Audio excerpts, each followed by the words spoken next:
Pope Francis washed the feet of 12 women detained in a prison in Rome, a traditional Maundy rite at the beginning of the Easter weekend. Seated in a wheelchair, 87-year-old pontiff washes the feet of each of the 12 inmates, some of them in tears, before wiping them with a towel and kissing them. Pope Francis offered his solidarity to Catholics in Israel and the Palestinian territories ahead of Easter, after meeting Jewish and Muslim bereaved fathers campaigning for peace. "You are not alone," the 87-year-old pontiff wrote in a letter ahead of the holiest weekend in the Christian calendar, when believers mark the death and resurrection of Jesus Christ, as the Hamas-Israel war continues to rage.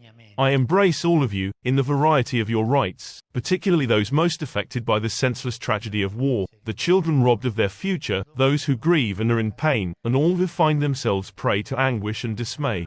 In these bleak times, you are lamps shining in the night," he said, adding that soon we hope to return among you as pilgrims, to draw near to you, to embrace you. Before his weekly audience at the Vatican, the pontiff met with 2 fathers of children killed during past violence in the region, who are now campaigning together for peace. Bassem Araman, a Palestinian from Jericho in the West Bank, saw his 10-year-old daughter Abir die outside her school after she was shot by an Israeli soldier in 2007.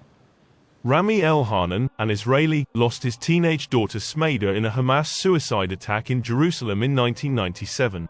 The 2 fathers do not look at the enmity of war, Francis said at the audience.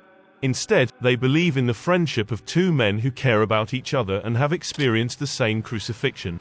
Speaking to reporters after meeting the Pope, Elhanan said Francis had been deeply touched by their story of campaigning for peace together.